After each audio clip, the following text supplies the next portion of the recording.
আচ্ছা, এটা হচ্ছে তোমার কুয়েটে 2019 সালে এসেছে এবং এই সেম কোশ্চেন কোনো সেন্স ছাড়াই এটা আবার তোমার বুয়েটে এসএসসি 2025 সালে যে পরীক্ষাটা হলো এই পরীক্ষায় কিন্তু এই জিনিসটা এসেছে।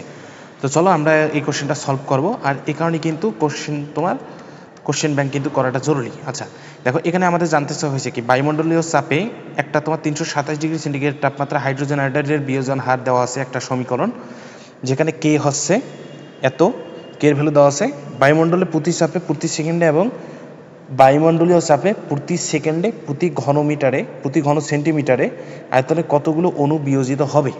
অর্থাৎ আমি যদি হাইড্রোজেন আয়োডাইডের তোমার বিয়োজনের যে ইকুয়েশনটা আছে ওটা লিখি, হাইড্রোজেন আয়োডাইড গ্যাসিয়াস অবস্থায় ধরলাম, এটা হচ্ছে তোমার কী কী হিসেবে বিয়োজিত হয়, হাইড্রোজেন গ্যাসিয়াস অবস্থা প্লাস কিন্তু আয়োডিন গ্যাসিয়াস অবস্থা। তো এটা যদি সমতা করতে চাই এখানে একটা 2 লাগতেছে, তো এইভাবে কিন্তু হাইড্রোজেন আয়োডাইডটা তোমার বিয়োজিত হয়। তো এখন দ্বিতীয়ত আমাদের -d CHI একটা ইকুয়েশন দেওয়া আছে ডিটি, তো এটা হচ্ছে তোমার ঘনমাত্রা চেঞ্জের হার, তো KCH স্কয়ার CHI স্কয়ার, তো মাইনাস দ্বারা বোঝাচ্ছে ঘনমাত্রা হ্রাস পাচ্ছে। এখন আমাদের এইটাই কিন্তু ক্যালকুলেট করতে হবে, এই টার্মটাই ক্যালকুলেট করতে হবে। কিভাবে বললাম সেটা হচ্ছে আলটিমেটলি আমাদের কি জানতে চাওয়া হয়েছে, আমাদের ফাইনাল অ্যান্সার যেই তোমার একক ইউনিট আছে সেটা দেখো বায়ুমণ্ডলীয় চাপে প্রতি সেকেন্ডে, অর্থাৎ ইউনিটটা হবে এস ইনভার্স, মানে অ্যান্সারের ইউনিটটা হবে এস ইনভার্স প্রতি সেন্টিমিটার কিউব, অর্থাৎ সেন্টিমিটার ইনভার্স 3, এবং এখানে বলছে কতগুলো অণু বিয়োজিত হয়। তো সামনে যদি আমি একটা মোল দিই, তো দেখো কোনোভাবে যদি আমি এইটা আনতে পারি তো মোল থেকে কি অণুতে শিফট করতে পারবো না, মোল থেকে কিন্তু আমি নাম্বার অফ অ্যাভোগাড্রো দ্বারা গুণ করে কিন্তু কতগুলো অণু বিয়োজিত হচ্ছে সেটা কিন্তু বের করতে পারবো, অর্থাৎ আমি কোনোভাবে এইখানে আসব। তো এই ইউনিটটা দেখো এইটার সাথে সেম, এই টার্মটা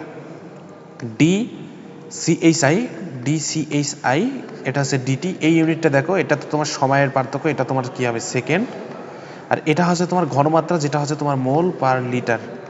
তো টোটাল ইউনিটটা কি আসতেছে মোল পার লিটার সেকেন্ড ইনভার্স, নিচে সেকেন্ডটা উপরে গিয়ে, তো মোল পার লিটার পার সেকেন্ড, এখানে তোমরা দেখে অবাক হবা এখানে লিটার আছে এখানে সেন্টিমিটার কিউব, কিন্তু এগুলো হচ্ছে এক্সচেঞ্জ করা যায়, কিন্তু ইউনিট আর কি সাদৃশ্য, এখানে যেমন মোল আছে এখানে কিন্তু মোল আছে, মানে এই মোল থেকে কিন্তু আমরা অণুতে শিফট করতে পারবো, তো এগুলো হচ্ছে সাদৃশ্য, ঠিক আছে, এগুলো কিন্তু সাদৃশ্য, যে এখানে লিটার আছে এখানে লিটার থাকা লাগবে এমন না, এটা হচ্ছে আমরা ইউনিটের তুলনা করতেছি যে এখানে আয়তন আছে কিনা, এখানেও আয়তন আছে কিনা, যে কোনো এককে আয়তন যে কোনো এককে চাপ থাকলে ওই ইউনিটটা কিন্তু সাদৃশ্য ইউনিট। তো এখন হচ্ছে আমাদের মূলত এই জিনিসটা আমাদের ক্যালকুলেট করতে হবে। তো এখানে হচ্ছে আমাদের কিন্তু কের ভ্যালু দেওয়া আছে, তো কোনোভাবে আমাদের CHIটা বের করতে হবে।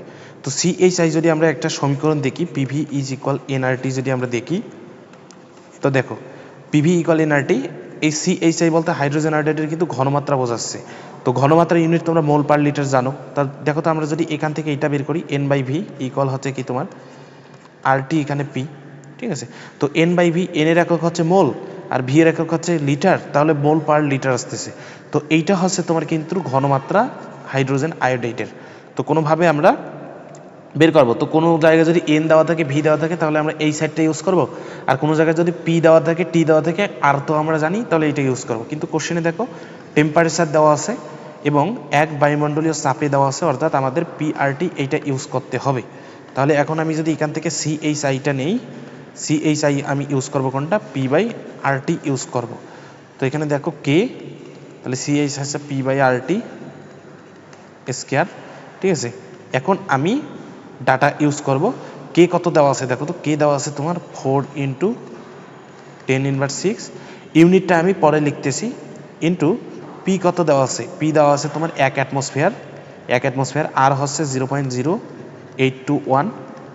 আমি কেন এটা ইউজ করতেছি, joule per kelvin 8.314 joule per mole per kelvin, ওটা ইউজ করতেছি না, কারণ পি এখানে আমার অ্যাটমসফিয়ারে আছে, তো ওই লিটার অ্যাটমসফিয়ারে যেতে হবে, প্লাস এখানে দেখো এখানেও কিন্তু ইউনিটটা লিটারে দেওয়া আছে, তাহলে আমাকে কিন্তু ওই 0.081 লিটার অ্যাটমসফিয়ার ওইটা ইউজ করতে হবে, ইন্টু টেম্পারেচার হচ্ছে তোমার কত 327 ডিগ্রি, তো 327 ডিগ্রি থেকে যদি তোমার কেলভিনে যাও এটা তোমরা পাবা 600 কেলভিন পাবা, তাহলে এখানে আমি যেটা দিব 600 কেলভিন, ঠিক আছে, এই টার্মটার উপর স্কয়ার কিন্তু স্কয়ার আছে। এখন আমরা ইউনিটটা নিয়ে কাজ করব, প্রথমত এই ইউনিটটা দেই, এই ইউনিট হচ্ছে কত দেখো তো লিটার, আমরা কিন্তু আগেই জানি ইউনিট কি আসবে, কারণ এইটা আর এটা তো সেম, এই দুইটা কিন্তু সেম, তো এটার ইউনিট যা এটার ইউনিট তা হতে বাধ্য।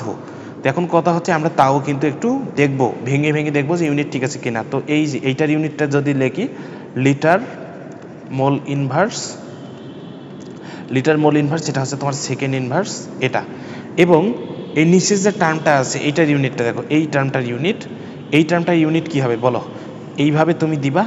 উপরে তোমার 1 ছিল অর্থাৎ অ্যাটমসফিয়ার ছিল, প্রেশার ছিল 1 অ্যাটমসফিয়ার, নিচে 0.0821 লিটার অ্যাটমসফিয়ার পার মোল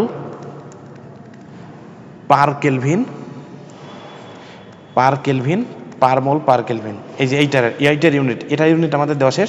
তারপর 600 কেলভিন, অর্থাৎ কেলভিন আর একটা আছে কেলভিন, তো এই টার্মটা হচ্ছে কি হিসেবে আছে, স্কেয়ার হিসেবে আছে।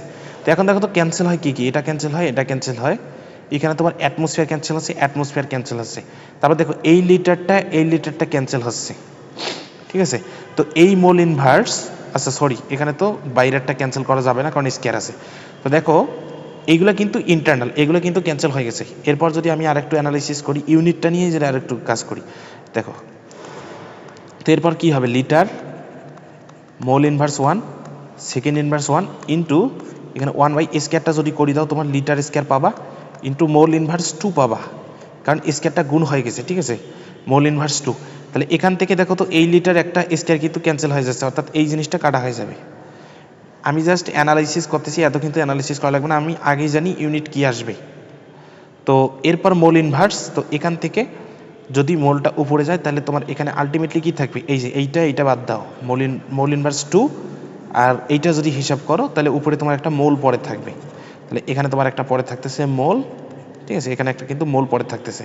তাহলে তোমার যেটা ফাইনাল ইউনিট দেখো এটাও বাদ যাচ্ছে, মোল পার সেকেন্ড পার লিটার, কিন্তু এটা আমি আগেই জানি, কারণ কি বলতো, মোল পার লিটার পার সেকেন্ড, তাহলে আলটিমেটলি আমার ইউনিটটা থাকবে মোল পার লিটার পার সেকেন্ড। আচ্ছা আমি যদি এটা এইভাবে দিই মোল পার লিটার পার সেকেন্ড, ঠিক আছে, অর্থাৎ আমি এটা ক্যালকুলেশন করলাম, এখন আমি এটা পুরোটা আমি মুছাই দিই, আমি জাস্ট মোল পার লিটার পার সেকেন্ডটা লিখব। তাহলে এখানে ইউনিট আমার থাকবে মোল পার লিটার পার সেকেন্ড, ঠিক আছে, আশা করি বুঝছো। কিন্তু আমি আগে কিন্তু ইউনিট জানি, তোমরা কিন্তু এক্সামে ওইটা ফলো করবা, কারণ এখান থেকে বোঝা যাচ্ছে যে ইউনিটটা কী হবে। তো এরপর দেখো, এরপর তোমার এইটো ডাটাটা তো থাকলো 4 ইন্টু, আচ্ছা আমি এখানেই করি। তো এইবার জানতে চাইছি কি, দেখো তো প্রতি সেকেন্ডে আমরা এই জিনিসটা মানলাম যে আমরা প্রতি সেকেন্ডে বের করছি প্রতি সেন্টিমিটার কিউবে, কিন্তু ইউনিট আছে আমার লিটারে, তো লিটার থেকে আমাকে সেন্টিমিটার কিউবে যেতে হবে। তো 1 লিটার হচ্ছে কত সেন্টিমিটার কিউব বলো তো, 1 লিটার হচ্ছে 10⁻3, এই যে লিটারটা ক্যান্সেল করে আমি এখানে দিব 10⁻3 সেন্টিমিটার কিউব, তাহলে এখানে আমার থাকতেছে সেন্টিমিটার কিউব, ঠিক আছে। তাহলে দেখো এই দুইটার কন্ডিশন আমার কিন্তু পূরণ হয়ে গেল প্রতি সেকেন্ডে, এবং লিটার ছিল, লিটার থেকে আমি সেন্টিমিটার কিউবে নিয়ে গেলাম।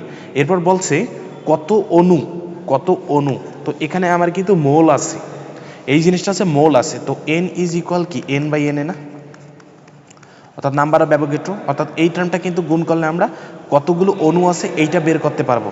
তাহলে দেখো এই মোলটাকে আমরা কিন্তু এবার কনভার্ট করব কিসে, কতগুলো অণু সেইটাতে কনভার্ট করব।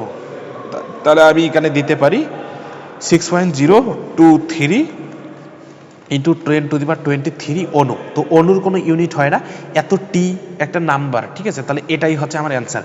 অর্থাৎ দেখো অ্যান্সার যে ফরম্যাটে চাওয়া হয়েছে আমি ওই ফরম্যাটে শিফট করেছি। তো এইটা পুরো টার্মটা যদি তোমরা ক্যালকুলেট করো, এখানে তুমি পাবা 9.21 ইন্টু 10⁻11 এত টি per second per centimetre cube, ঠিক আছে, এইটা হচ্ছে আমার অ্যান্সার। তো এতটুকু করলে কিন্তু তোমার ম্যাথটা হয়ে যাচ্ছে।